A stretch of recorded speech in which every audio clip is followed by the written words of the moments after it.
El Evangelio de Dios. Watchman Nee. Nota informativa. Este material, convertido a audiolibro, ha sido posible gracias a los hermanos que integran el ministerio Deseando de Dios. Visita nuestro canal, y suscríbete, activa las notificaciones, así estarás enterado de los nuevos videos que iremos subiendo. Capítulo 15. La salvación es eterna, razones positivas. 1. En los últimos mensajes, primeramente vimos que existe una diferencia entre el pecado y los pecados en el hombre. Vimos la manera en que Dios nos ama y nos da su gracia, la manera en que su gracia se manifiesta en su justicia, la manera en que el Señor Jesús llevó a cabo toda la obra por nosotros y lo que cumplieron su muerte y su resurrección. Además, vimos cómo el hombre puede recibir la salvación de Dios. El hombre no recibe la salvación de Dios por medio de la ley, las buenas obras, la confesión,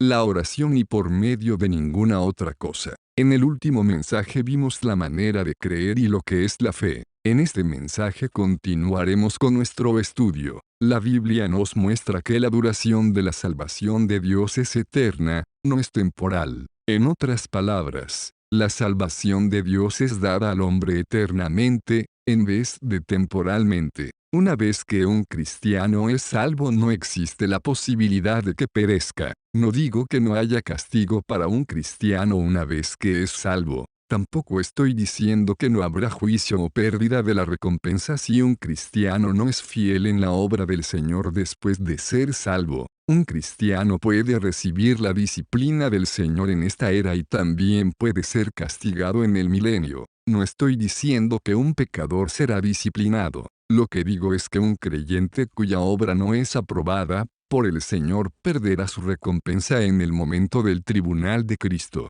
Si un creyente hoy en día tiene pecados de los cuales no se ha arrepentido en esta era, es seguro que recibirá un castigo en el reino venidero. Todas estas son verdades mencionadas en la Biblia. Por el otro lado, la Biblia nos muestra que después de que un cristiano es salvo, no hay posibilidad de que se pierda de nuevo. En otras palabras, una vez que hemos sido salvos delante de Dios, somos salvos eternamente. El hombre siempre ha pensado que aunque es salvo, no sabe si en determinado momento llegará a perder la salvación. Dios dice que hemos pasado de muerte a vida. JN 5:24. Sin embargo, nos preguntamos qué posibilidad hay de pasar de nuevo a la muerte estando en la vida. Dios dice que no pereceremos, sino que tenemos vida eterna. 3:16. Nos preguntamos si pereceremos si no tenemos vida eterna. No sabemos si nuestra salvación delante de Dios puede perderse. Sin embargo, después de leer cuidadosamente la palabra de Dios, vemos que una vez que una persona es salva, es eternamente salva. Queremos considerar este asunto desde dos lados. Primero, queremos considerarlo desde el lado positivo. Más adelante, lo consideraremos desde el lado negativo. En este mensaje, queremos ver en la Biblia cómo es que la salvación de Dios es eterna. Si la salvación de Dios se pudiera perder, ¿qué sucedería con el hombre? Después consideraremos este asunto desde el punto de vista negativo. Analizaremos versículo por versículo todas las porciones de la Escritura que aparentemente hablan de que la salvación no es eterna y de que se puede perderla. Veremos si la salvación que hemos obtenido de Dios puede perderse o no. En este mensaje consideraremos lo que se menciona en el aspecto positivo. Debemos ver claramente si la Biblia dice o no que podemos perder la salvación que hemos recibido. La gracia y el amor de Dios. Ya hemos mencionado anteriormente lo que es la gracia. Todos los lectores del Nuevo Testamento saben que somos salvos por la gracia.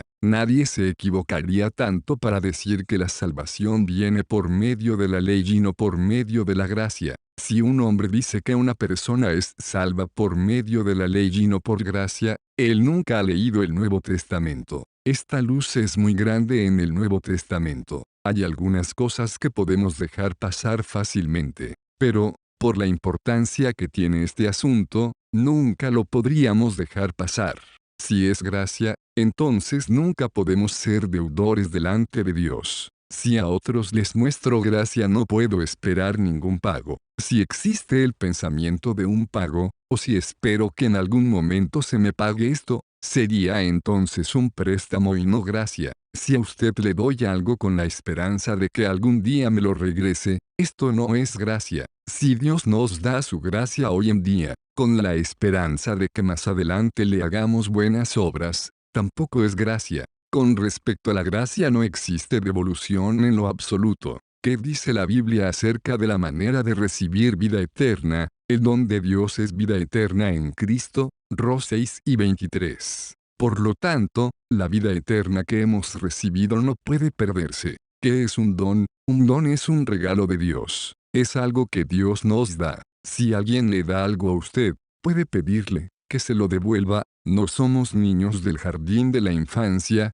que hoy dan a otros un dulce y mañana piden que se lo regrese. Un don es algo que se da gratuitamente. Si nuestra salvación puede perderse, Romanos 6:23 tendría que decir, el préstamo de Dios es vida eterna en Cristo. Un préstamo puede ser reclamado, sin embargo, algo que se regala no puede ser reclamado. Una vez que se regala para siempre. Si se nos da la vida eterna en Cristo, entonces esta no puede ser reclamada. La palabra dádiva, en el idioma original, claramente indica que es algo que se da gratuitamente. Esta no puede ser reclamada. Si no puede ser reclamada, entonces no hay posibilidad de que perdamos el don. La Biblia claramente nos muestra que el don de Dios es sin arrepentimiento. La vida eterna es un punto importante del don de Dios. La salvación es también un punto importante del don de Dios. Aparte de esto hay muchas otras cosas incluidas en el don de Dios.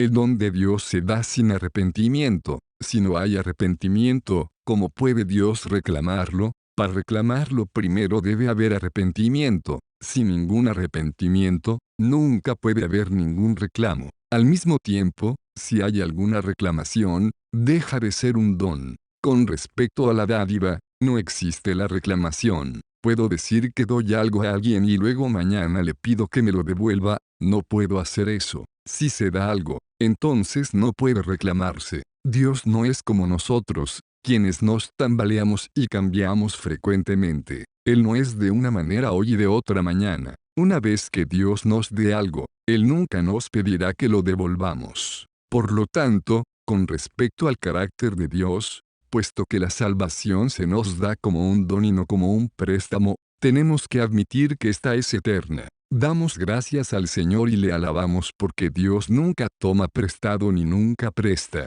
Él nunca espera que se le pague, Él simplemente da. Dios es grandioso. No solamente nunca toma prestado o presta, Él tampoco vende. Dios nos salvó por gracia. Dios es tan grande que Él no puede vender, tomar prestado o prestar nada. Él es tan grande que Él simplemente puede dar.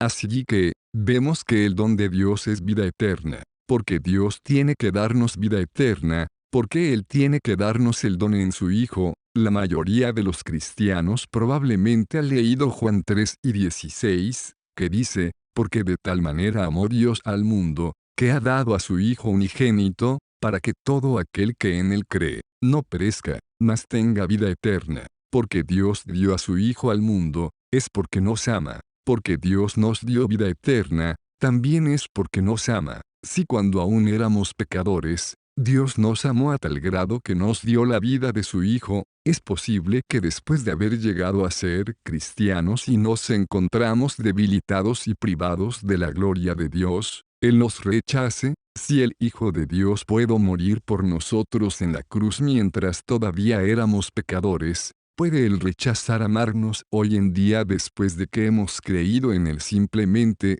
porque estemos un poco débiles? Si el amor de Dios no puede cambiar, entonces tampoco existe la posibilidad de que su gracia cambie. Anteriormente, Él estuvo dispuesto a dar a su Hijo unigénito para que muriera por nuestros pecados y también tuvo un amor tan grande por nosotros. ¿Significa esto que desde que Él mostró tal amor por nosotros, Él ha cambiado completamente? ¿Significa esto que ahora que hemos llegado a ser cristianos, Él ha decidido arrojarnos al infierno y no amarnos más? Desde el punto de vista humano, si Él previamente nos amó tanto, que murió en la cruz por nosotros, ¿cómo puede Él cambiar así hoy en día? ¿Cómo podemos dejar de ser salvos? Esto es imposible. Esto no solo es imposible según la lógica humana, sino que la palabra de Dios también dice lo mismo. Juan 13:1 dice, Jesús, habiendo amado a los suyos que estaban en el mundo,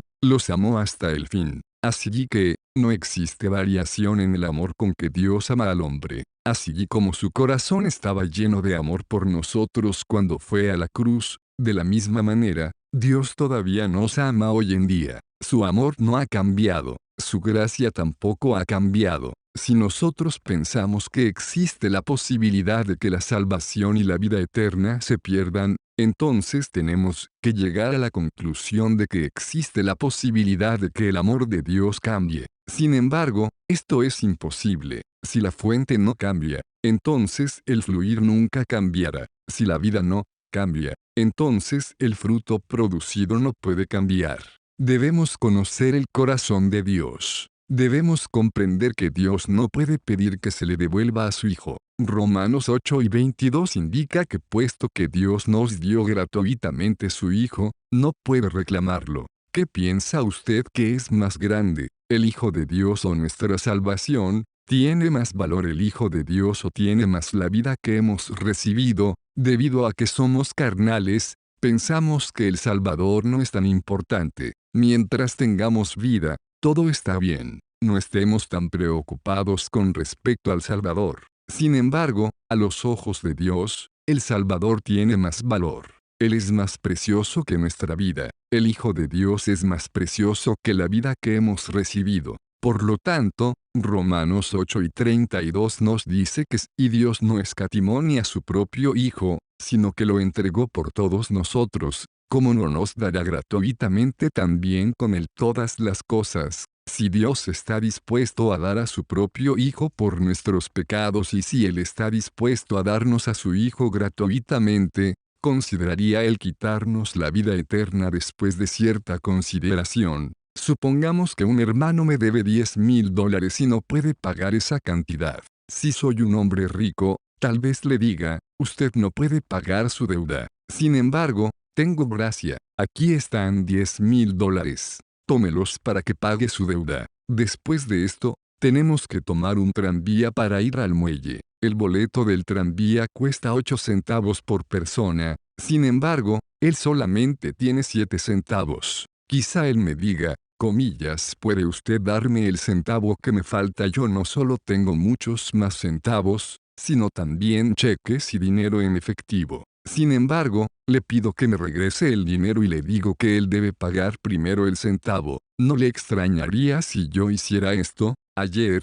le di $10,000. Ahora no le dejo ir por un centavo. ¿Qué es esto? Usted tal vez diría que tengo fiebre y que estoy enfermo. Porque no me preocupo por los $10,000 y sin embargo, estoy preocupado por un centavo. Si Dios nos ha dado a su Hijo unigénito mediante su gran amor, argumentará con nosotros acerca de la salvación que hemos recibido. Debemos recordar que la diferencia entre un centavo y $10,000 es mucho menos que la diferencia entre la vida y el Salvador, entre la vida y el Señor de la vida, y entre la salvación que hemos recibido y el Hijo unigénito de Dios. Puesto que Dios nos ha dado a su Hijo unigénito, ¿cómo puede pedir que se le devuelva la salvación? El hecho de que el hombre tenga tal pensamiento no solamente es ignorancia y falta de entendimiento acerca de la gracia y el amor de Dios, sino una completa locura. Solamente los que no están claros o que están dementes dirían tal cosa.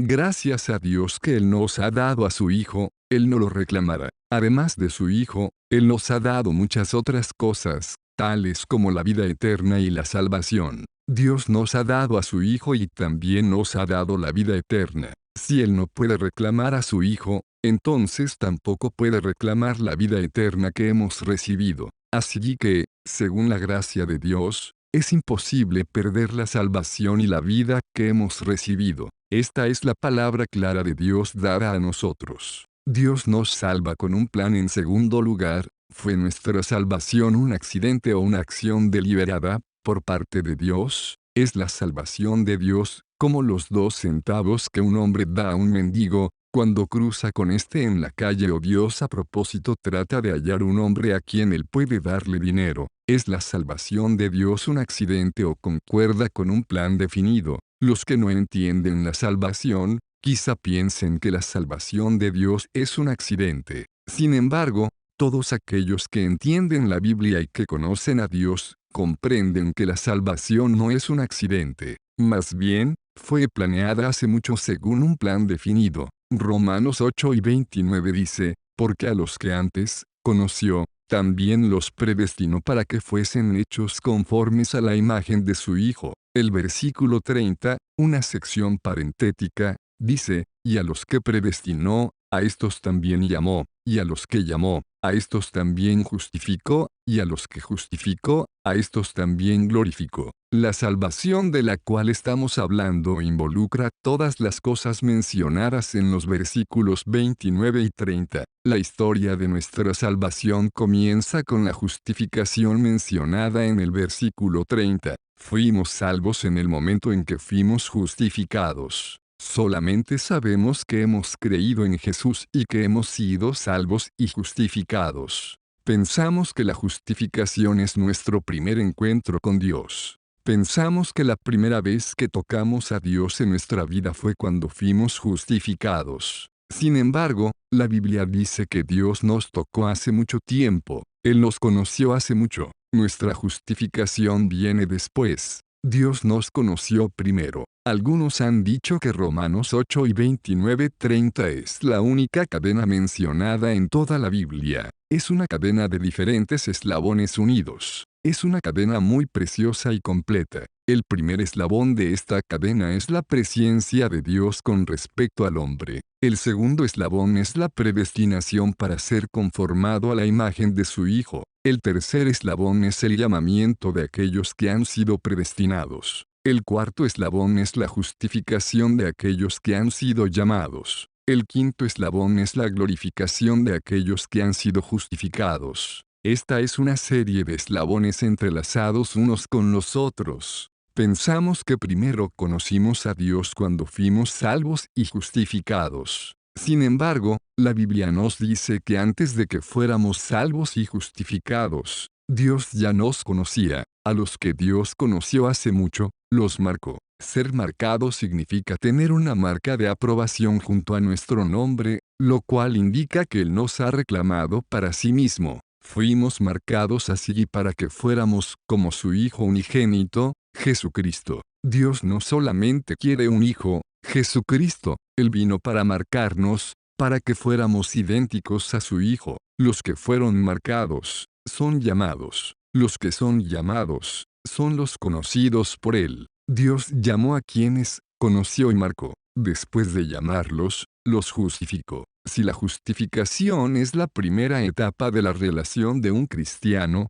con Dios, entonces no importa mucho si no es justificado en el futuro. Si tomo 2 centavos hoy y mañana los arrojo al fuego, no me importa mucho. Por supuesto, no ser justificado es una pérdida por parte del hombre. Sin embargo, Dios no pierde nada. No obstante, tenemos que saber que la historia de nuestra relación con Dios no empieza con la justificación y la salvación. Más bien, comienza con la presciencia de Dios. La presciencia de Dios es el comienzo de todo. Ser marcados es el segundo paso. Luego, ser llamados es el tercer paso. Solamente después del tercer paso tenemos justificación. Si fuésemos a perder nuestra justificación y venir a ser pecadores de nuevo, pondríamos en duda la omnisciencia de Dios. Puesto que Dios nos conoció de antemano y nos marcó, ¿cómo podemos todavía perecer después de que somos salvos? Una persona predestinada por Dios nunca puede ser arrojada al lago de fuego y quemarse como un pedazo de madera.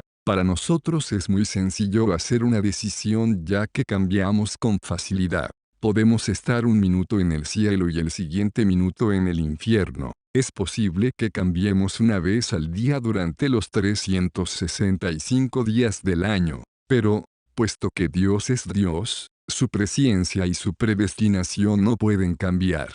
El Dios que conocemos y a quien adoramos no puede cambiar lo que ha decidido. puesto que Él tiene la presciencia, la predestinación, y el llamamiento, nuestra justificación es eterna. Es algo insignificante que perdamos nuestra justificación. Sin embargo, para Dios es algo muy grande que pierda su presciencia. Que nosotros perdamos nuestra justificación, no significa mucho. Sin embargo, que Dios tenga un error en conocernos de antemano y llamarnos es un asunto muy serio. Dios no puede anular la justificación sin afectar su presciencia, predestinación y llamamiento. Si usted quita un eslabón, los otros 3 eslabones no se sostendrán. Si nuestra salvación se pierde, la presciencia de Dios, la predestinación y el llamamiento son negados. Además, hay otra cosa. El Señor dice, y a los que justificó, a estos también glorificó, Bechica 30.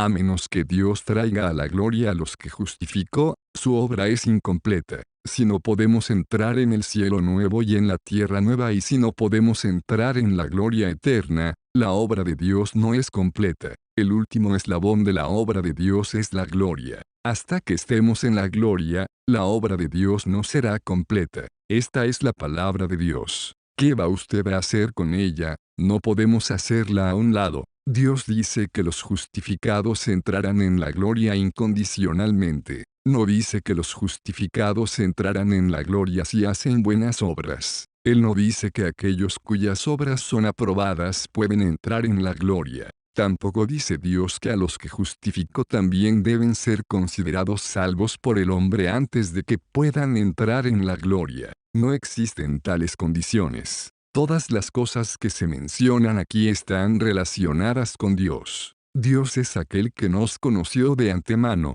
nos predestinó, nos destinó para que fuéramos como su Hijo y hechos conforme a la imagen del Hijo de Dios, y aquel que nos llamó y nos justificó. También es aquel que nos introducirá a nosotros, los que hemos sido justificados, en la gloria. De nuevo digo, Dios es aquel que nos introducirá en el cielo nuevo y la tierra nueva para que heredemos la gloria eterna. En la Biblia, ¿cuál eslabón es el más grande? Algunos dicen que la gloria es el más grande. Otros dicen que la presencia es el más grande. En realidad no existe diferencia entre ellos, cada uno es igual. No podemos decir que uno es más importante que otro. Todos los que Dios conoció de antemano, los marcó. Todos los que Dios marcó, los llamó. Todos los que Dios llamó, los justificó, y todos los que han sido justificados entrarán en la gloria. Aleluya. ¿Puede Dios conocer de antemano a 100 para que sean salvos y sin embargo, marcar solo a 90, llamar solo a 80, justificar solo a 50 e introducir a la gloria solo a 10? Dios no puede cambiar. Es imposible marcar a muchos y llamar solo unos cuantos. Recordemos que las palabras a los que, mencionadas en estos versículos conllevan este significado. A los que antes, conoció, a estos también predestinó. A los que predestinó, a estos también justificó. A los que justificó, a estos también glorificó. La expresión a los que une a los 5 eslabones. En el idioma original, las palabras a estos significa a estas personas. Así que, a los que antes, conoció, a estas personas también marcó. A los que marcó, a estas mismas personas también llamó. A los que llamó, a estas personas también justificó. A los que justificó, a estas personas también glorificó. No podemos carecer de ninguno de estos puntos. Todos estos son obras de Dios. Si fueran nuestras obras, salvaríamos a algunos por error ya que no sabemos quiénes deberían ser salvos. Sin embargo, si son obras de Dios, no puede haber error. Si no conocemos a Dios y sus obras, quizás pensemos que aún existe la posibilidad de perder a algunas personas. Pero si conocemos a Dios y sus obras, comprenderemos que nadie puede ser quitado o añadido. La Biblia dice que Dios es eterno. Él no es como nosotros, quienes tenemos principio pero carecemos de un final. Dios dice que Él es el principio y el fin, el alfa y la omega, aparte 22 y 13. Con respecto a nosotros, a veces tenemos un principio sin fin. En otras ocasiones tenemos un buen fin, sin embargo, no sabemos cómo tener un buen principio. Pero Dios es el principio y el fin. La obra de Dios no puede detenerse a la mitad. Si la salvación es solamente el resultado de nuestra obra, entonces fallar con respecto a la salvación simplemente significa que nos hemos detenido a medio camino. Sin embargo, sabemos que la salvación es la obra de Dios. Dios es quien nos ha salvado. Por lo tanto, si no podemos ser salvos al máximo, esto no significa que nos hemos detenido a medio camino, sino que Dios lo ha hecho. Indudablemente, nunca podríamos imaginarnos que Dios pueda detenerse a medio camino. Filipenses 1:6 dice que Dios comenzó una buena obra en nosotros. Puesto que Dios la ha iniciado y Él mismo nos ha dado la salvación, Él tiene que completar esta obra hasta el día de Cristo Jesús. Debemos recordar que la obra de Dios nunca se queda a medias. Él completará esta obra hasta el día de Cristo Jesús, es decir, hasta que Dios nos glorifique. Con esto podemos ver el alcance que tiene la palabra de Dios, cuán amplia es, cuánto dura y cuán profundas son sus raíces. El versículo 6 dice, confiando en esto, que el que comenzó en vosotros una buena obra, la perfeccionará hasta el día de Cristo Jesús. Si Dios inicia algo, tiene que terminarlo. Si Dios no estuviera dispuesto a salvarnos, allí terminaría todo. Sin embargo, si el deseo de Dios es salvarnos, no habrá manera de que no seamos salvos. Por lo tanto podemos decir, Dios, te agradecemos y te alabamos, ya que nuestra salvación es eternamente segura. Si de nosotros depende seguirla, fallaremos. La obra de seguirla es llevada a cabo por Él. La obra de preservación también es llevada a cabo por Él. Nosotros nunca podemos seguir lo que Él ha iniciado. Cuando estuve en la escuela, tenía que practicar caligrafía china. En muchas ocasiones no lo hacía por perezoso, así que les pedía a algunos de mis compañeros que eran buenos para esto,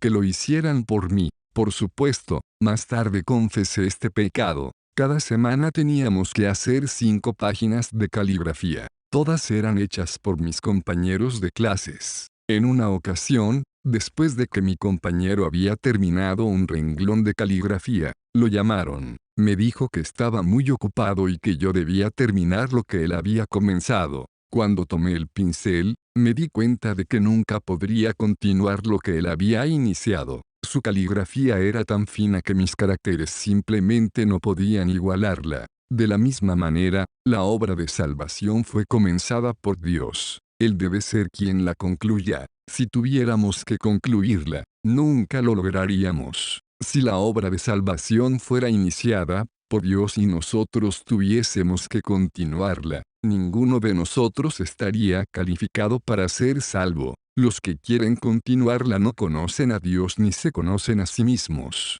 Si lo conocemos, comprenderemos que no hay manera de que terminemos lo que Él ha comenzado. Y si en realidad nos conocemos a nosotros mismos, comprenderemos que simplemente no podemos continuar esta obra. Toda la obra de salvación es llevada a cabo por Dios. Él mismo nos ha dado la salvación y nos salvará al máximo. Nosotros no hacemos nada para preservar nuestra salvación. Por lo tanto, aquí vemos 2 cosas. Primero, debido a que la naturaleza de la salvación de Dios es la gracia, es imposible que nosotros la perdamos. En segundo lugar, puesto que Dios es aquel que comenzó la obra y que nos conoció de antemano, nos predestinó, nos llamó, nos justificó, nos salvó y nos introducirá en la gloria, el atributo de Dios se pondría en duda si perdiéramos nuestra salvación. El Evangelio de Dios. Watchman Nee. Nota informativa. Este material, convertido a audiolibro, ha sido posible gracias a los hermanos que integran el Ministerio Deseando de Dios. Visita nuestro canal y suscríbete, activa las notificaciones, así estarás enterado de los nuevos videos que iremos subiendo. La regeneración y la vida eterna. El tercer punto que necesitamos considerar es la salvación que Dios nos ha dado. ¿Qué ha hecho Dios por nosotros y qué nos ha dado? Todos sabemos que Dios nos ha dado su vida. Él nos ha regenerado. A todos los que creen en Él y que lo reciben se les da potestad de ser hijos de Dios. JN 1:12. Somos engendrados por Dios y tenemos la potestad de llegar a ser sus hijos. Versos 12 a 13. Juan 3 dice que hemos nacido de nuevo, el Espíritu Santo es quien nos ha regenerado. Ve Chicas 6. La primera epístola de Juan nos dice cómo puede ser regenerado el hombre. En 1 Juan 5, 1 se dice que todo aquel que cree que Jesús es el Cristo, es nacido de Dios. ¿Cómo somos regenerados? Somos regenerados al creer en Jesús, quien es el Cristo señalado por Dios. Después de leer los 3 versículos anteriores podemos comprender quiénes somos nosotros los cristianos. Nosotros somos los hijos de Dios. Cuando un pecador cree en el Señor Jesús y es salvo, Dios le da una nueva vida. Esto es la regeneración. La Biblia nos muestra al menos en 3 o 4 lugares que ser regenerado es recibir la vida eterna. La Biblia repetidas veces nos muestra que los que reciben la vida eterna son aquellos que han creído, y los que creen tienen vida eterna. Esto se nos muestra repetidamente en el Evangelio de Juan. Aquí tenemos un problema. Dios nos ha dado vida eterna, pero, ¿qué debemos hacer? Debemos comprender que esto es el principio y el fin. Si no deseo tener ninguna relación con alguien, debo enfocar este problema de una manera u otra. Puesto que la relación humana es bilateral, siempre tiene 2 lados. Por lo tanto, evitar tener una relación también comprende 2 lados. En primer lugar, no debe haber un comienzo. Si no hay un comienzo, ni siquiera habrá una relación. En segundo lugar, si la relación termina y muere, en tal caso ya no habrá una relación.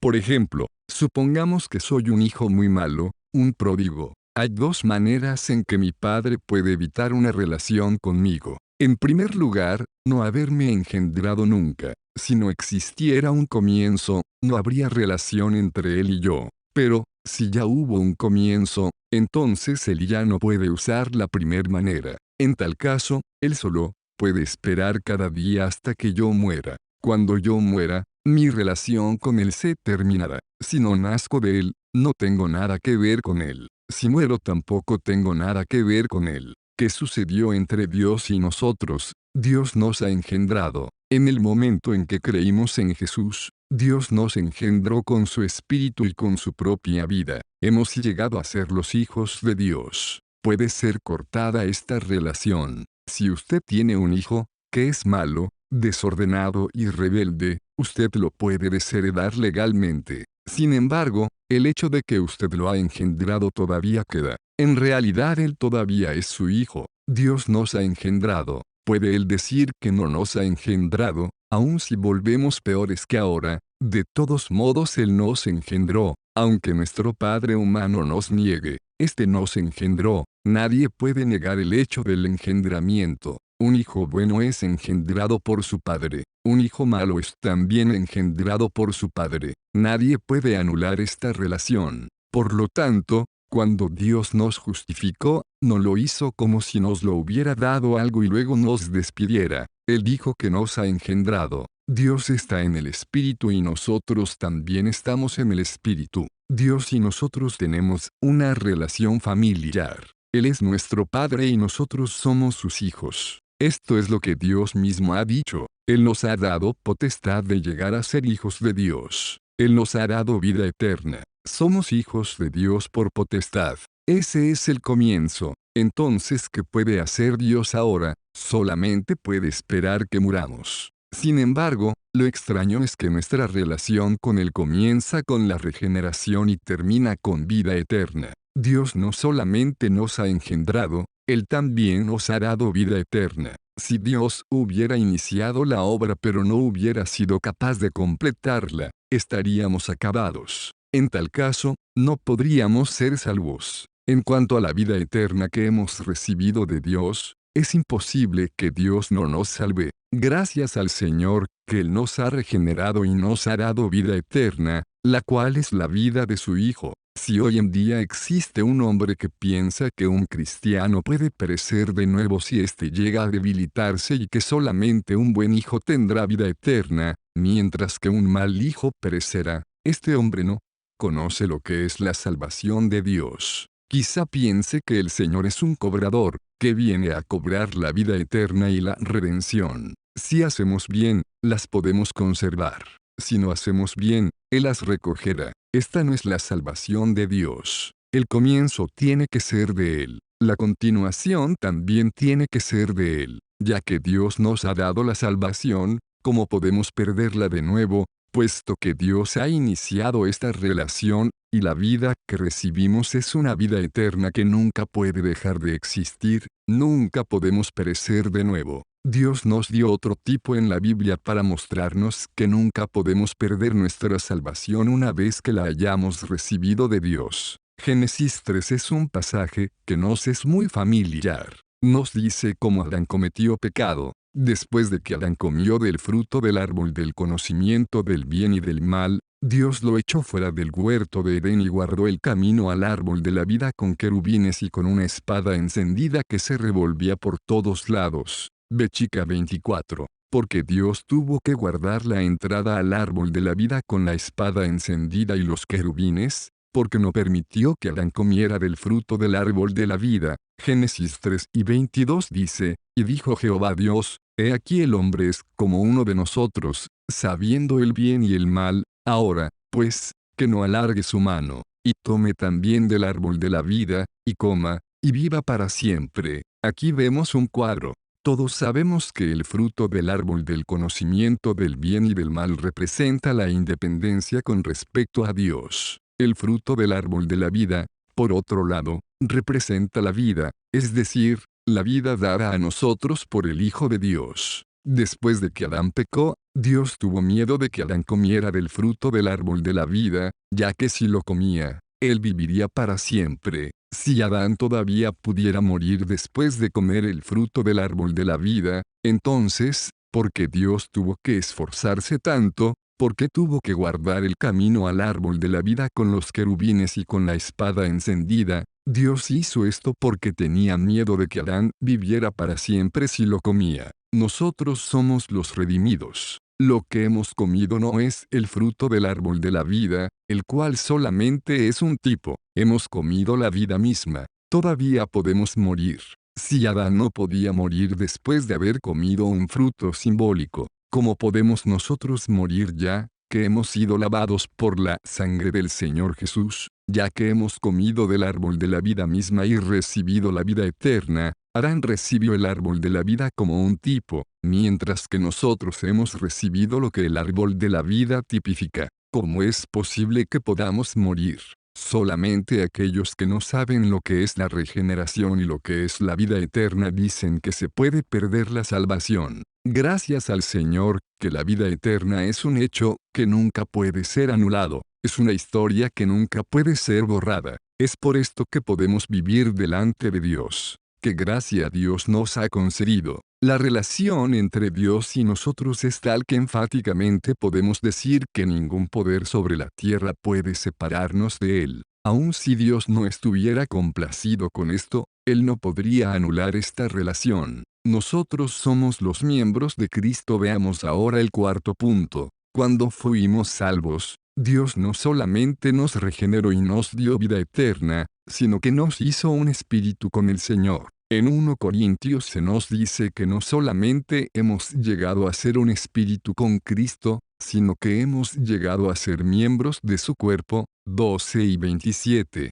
En 1 Corintios 6 y 15 también dice lo mismo. Esto es, que nuestros cuerpos son los miembros de Cristo. Por consiguiente, cuando un incrédulo es salvo, no solamente recibe de Dios la regeneración y la vida eterna, sino que también es unido al cuerpo de Cristo para ser un miembro del cuerpo de Cristo. La Biblia dice que somos el cuerpo de Cristo. Si Dios nos salva uno por uno en Cristo, y si Cristo murió por nosotros, lavó nuestros pecados, nos dio vida eterna e hizo que tuviéramos una relación de vida con Él, para llegar a ser sus miembros, ¿cuál es nuestro fin? La salvación incluye ser un miembro del cuerpo de Cristo. Si fuésemos a perecer, ¿cuál sería el fin? El fin sería que el cuerpo de Cristo sería mutilado. A este cuerpo le faltaría un oído o parte de la nariz. Le faltaría un dedo de las manos o del pie. El cuerpo de Cristo es una verdad bien definida en la Biblia,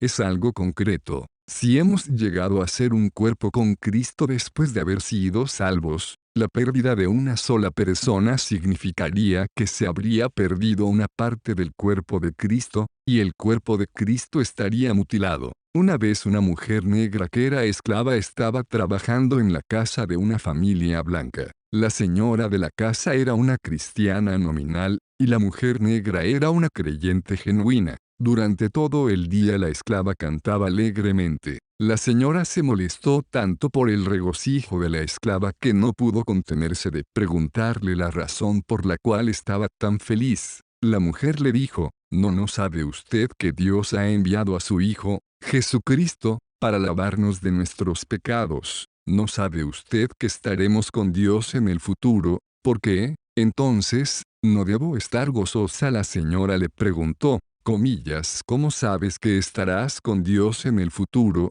¿Qué sucede si te pierdes? La esclava le dijo, el Señor Jesús nos dijo que el Padre mayor que todos es. Estoy en manos de mi Padre. Estas manos me sostienen y me guardan. ¿Cómo puedo perderme? La señora pensó por un momento y luego dijo, eres una insensata. Si Dios es mayor que todo, ¿cuán largas serían sus manos? Si las cosas pueden resbalarse por tus dedos, entonces también las cosas pueden resbalarse a través de los suyos. Puesto que sus manos son tan grandes, el espacio entre sus dedos también debe ser muy amplio. Si tú te resbalas a través de sus dedos, él ni siquiera lo notaría. Tú insistes que sus manos te protegerán. Sin embargo, Dios es tan grande, y tú eres tan pequeña. No existe comparación entre tú y Dios. Si tú te caes de su mano, él no lo notará. La mujer contestó, Señora, usted no me entiende.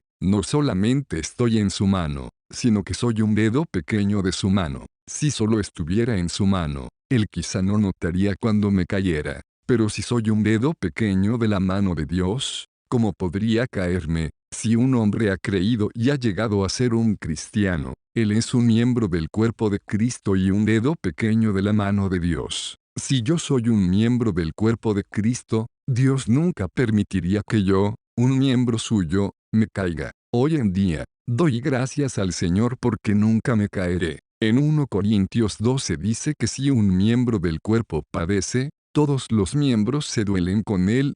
Chica 26. No puede dolernos un dedo sin afectar a los otros miembros. Si cada creyente es un miembro del cuerpo de Cristo, entonces si un día alguno de nosotros sufriera en el infierno, todos los demás en el cielo sentirían el daño. Si una persona perece, entonces todo cristiano tendrá que perecer también. Esta es la unidad del cuerpo de Cristo. No solo 1 Corintios nos dice que somos miembros del cuerpo de Cristo, sino que también lo dicen otros libros del Nuevo Testamento. El libro de Efesios habla acerca del proceso por el cual pasa el cuerpo de Cristo. También nos dice que somos miembros de Cristo, pero en una manera diferente. En 1 Corintios se habla acerca de la relación y la esfera de los miembros. Efesios habla acerca del futuro de los miembros. Efesios 5 y 29-30 dice claramente, porque nadie aborreció jamás a su propia carne, sino que la sustenta y la cuida con ternura,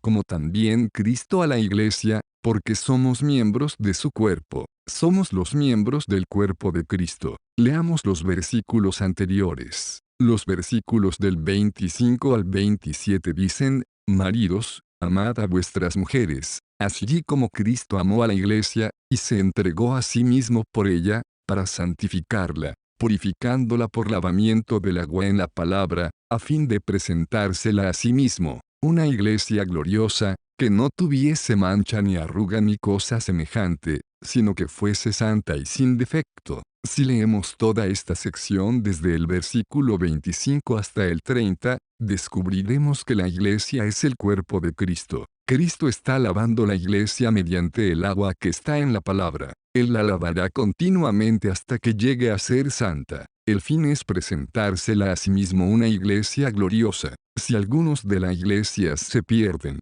tendremos un cuerpo mutilado y no se presentará una iglesia gloriosa. Las personas no permanecerán, mucho menos la iglesia gloriosa. Esta iglesia no tiene mancha ni arruga ni cosa semejante. ¿Qué significa esto? Efesios 5 explica, sino que fuese santa y sin defecto. No tener mancha es no tener marcas. Si existe la posibilidad de que los miembros de Cristo perezcan, entonces no solamente habrá manchas, sino también partes mutiladas. Sin embargo, la Biblia dice que este cuerpo no solamente no tiene miembros mutilados, sino que tampoco tiene ninguna mancha. Por lo tanto, no podemos perder nuestra salvación, puesto que Cristo tendrá una iglesia gloriosa sin mancha ni arruga, que le será presentada santa y sin mancha. Ninguno de nosotros puede perecer. Somos la casa espiritual que Dios está edificando. En quinto lugar, la iglesia no solamente es un cuerpo. Cuando todos los cristianos son reunidos delante de Dios, llegan a ser un templo. Cada cristiano es una piedra, y la iglesia es la casa espiritual que Dios está edificando. El Señor Jesús es el fundamento de este templo espiritual. Él es una gran roca. Cada uno de nosotros los cristianos es una piedra pequeña edificada sobre el Señor Jesús para llegar a ser el templo de Dios y su habitación. De esto se habla en 1 Pedro 2, 5. Si existiera la posibilidad de que un cristiano pereciera, el templo de Dios volvería más desagradable que nuestro ruinoso salón de reunión. En un minuto serían quitadas las piedras y en otro serían puestas de nuevo y las paredes estarían llenas de hoyos. Si ese fuera el caso, porque Dios no tomaría una decisión antes de salvar al hombre, Dios tiene la intención de que seamos edificados como casa espiritual. Si es una casa espiritual, entonces ninguna piedra puede perderse. Si alguna piedra se pudiera perder, la casa espiritual tendría problemas y no alcanzaría el nivel apropiado. En 1 Reyes 6, 7 del Antiguo Testamento se nos dice cómo fue edificado el templo de Salomón. El capítulo 5 relata cómo Salomón envió hombres a las montañas para cortar piedras. Las piedras se cortaron en el monte. En el capítulo 6 se nos dice que las piedras fueron llevadas al monte Moria para la edificación. Así que, cuando se edificaba el templo no se oía ruido de ningún instrumento de hierro, no hubo necesidad de ningún corte adicional. Antes de que los materiales fueran llevados a la edificación, los artesanos experimentados habían calculado exactamente y lo habían preparado todo en el monte.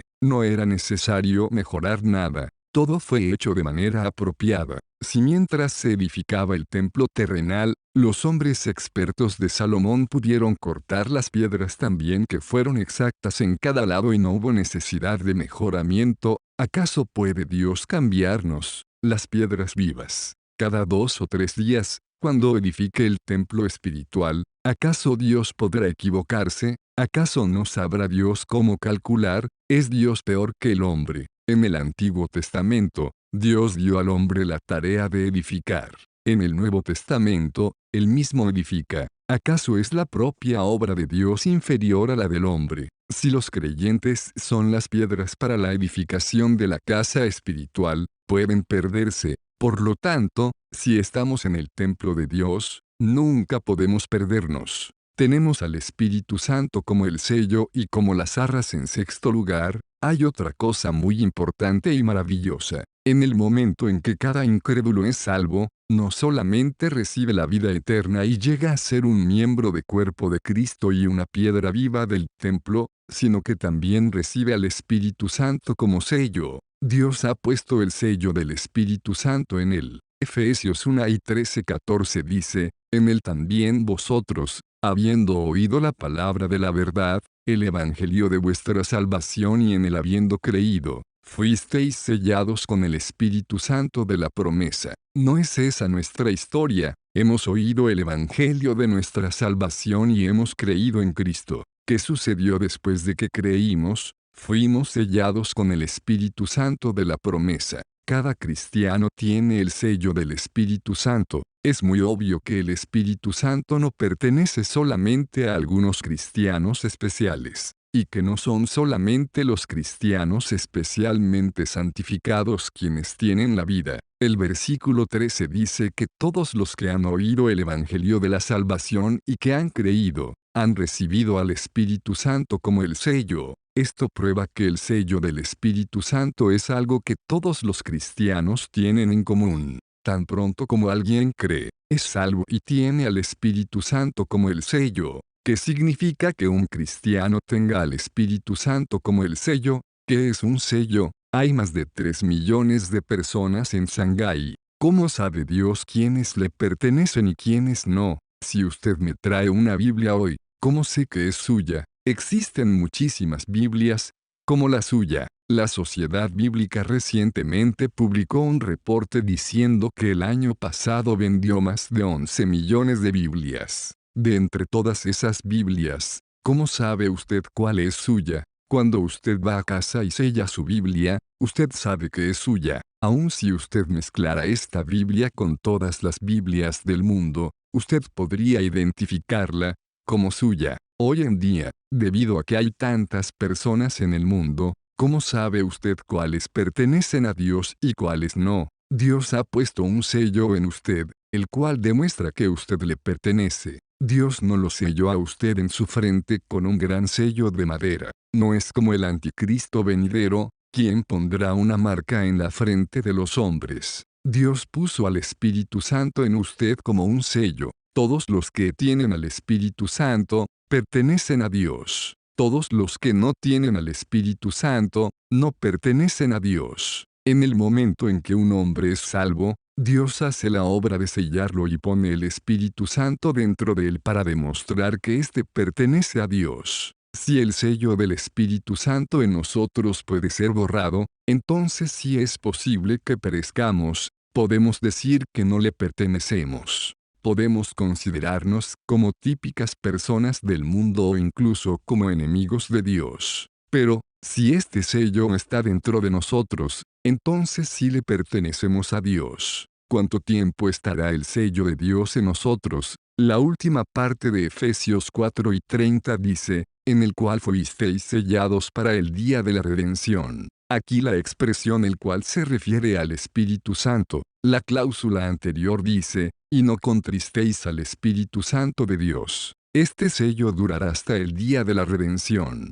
¿Cuánto tiempo dice la Biblia que tendremos el sello del Espíritu Santo? No solamente lo tendremos por 3 o 5 años o por 300 o 500 años, sino hasta el día de la redención. ¿Cuál es el día de la redención? Romanos 8 dice que el día de la redención es el día cuando el Señor Jesús regresará. El día de la redención será el día en que nuestros cuerpos serán redimidos. Béchica 23. Por lo tanto, este denota el día cuando el Señor Jesús regrese. El sello del Espíritu Santo permanece en nosotros hasta la segunda venida del Señor Jesús. Cuando el Señor Jesús regrese de nuevo, no al momento del primer arrebatamiento al principio de la tribulación, sino el tiempo en que todo el cuerpo sea arrebatado, todos los creyentes serán tomados al aire. El Señor Jesús enviará a los ángeles a reunir a estos creyentes. Los ángeles están limitados. Ellos no son omniscientes, no saben todo. Los ángeles son los siervos enviados a invitar a los invitados. Cuando estos ángeles vean a todos los que tienen el sello del Espíritu Santo, los juntarán. Así que, el Espíritu Santo no está en nosotros por 3 o 5 días o por 300 o 500 días, sino hasta el día del arrebatamiento. Hoy en día, si un hombre dice que puede perder su salvación y perecer, entonces yo le preguntaría, ¿qué hará con el sello del Espíritu Santo? Puesto que Dios ha dicho que hemos sido sellados por él, no hay nada que podamos hacer para quitar este sello. Dios ha dicho que este sello permanecerá hasta el día de Jesucristo y del arrebatamiento. En Juan 14 el Señor Jesús dijo que el Espíritu Santo estaría con nosotros para siempre. Béchica 16. Una vez que el Espíritu Santo del Nuevo Testamento entre en nosotros, nunca nos dejará. Nunca. Crean en el diagrama que algunos cristianos enseñan, el cual muestra a un hombre que tiene un corazón lleno de serpientes, cerdos, perros y muchos otros animales. Al lado del corazón está una paloma que representa al Espíritu Santo. Cuando el corazón del hombre está limpio, el Espíritu Santo supuestamente entrará en él y permanecerá allí, y todos los otros animales se irán. Pero si su corazón no está limpio, la paloma volará y todas las otras cosas entrarán. Esto es absolutamente incorrecto. El Espíritu Santo nunca puede volar de nosotros. La Biblia dice que no debemos contristar al Espíritu Santo, Efesios 4:30. La tristeza es la expresión del amor, el enojo es la expresión del odio. Donde quiera que hay odio, hay enojo. Donde quiera que hay amor, hay tristeza. Recordemos que tanto el enojo como la tristeza provienen de los errores. Ambos casos son causados por los errores. Si hay amor, los errores producirán tristeza. Si hay odio, los errores resultarán en enojo. Si usted ama a una persona, se entristecerá por sus errores. Si usted odia a una persona, se enojará de sus errores. Ambos son causados por la misma cosa, los errores. Sin embargo, los resultados son diferentes. Aquí, no hay enojo, sino tristeza. La palabra no dice que no debemos enojar al Espíritu Santo, sino que no debemos contristar al Espíritu Santo. Él no está sobre nosotros, sino dentro de nosotros. Cuando ve nuestras fallas, se contrista dentro de nosotros pero no se va. La razón por la cual Él no se va se debe a que Él es un sello. Como sello, Él estará en nosotros hasta el día de la redención. Si leemos la palabra de Dios, no podremos negar este hecho. En el Antiguo Testamento, el Salmo 51 presenta una oración muy preciosa. Allí David ora que el Señor no quite de él su espíritu de santidad, Bechica 11. Sin embargo, en el Nuevo Testamento, ningún creyente puede hacer esta oración. Todos los que no conocen la Biblia pueden orar pidiendo que Dios no quite el Espíritu Santo de ellos. Pero todos los que conocen la palabra de Dios saben que el Espíritu Santo solo puede ser contristado dentro de nosotros, Él no se irá de nosotros. No digo que es del todo correcto que los cristianos pequen. Lo que digo es que, cuando fuimos salvos, el Espíritu Santo entró en nosotros para ser nuestro sello. Este hecho no tiene nada que ver con nuestra debilidad o nuestro pecado. Los dos son asuntos completamente diferentes. Si perecemos, ¿quién sufre verdaderamente? Si pierdo un himnario, por supuesto, el himnario sufre. Pero, el primero que sufre soy yo. He gastado el esfuerzo por obtener el himnario. He pagado el precio por obtenerlo.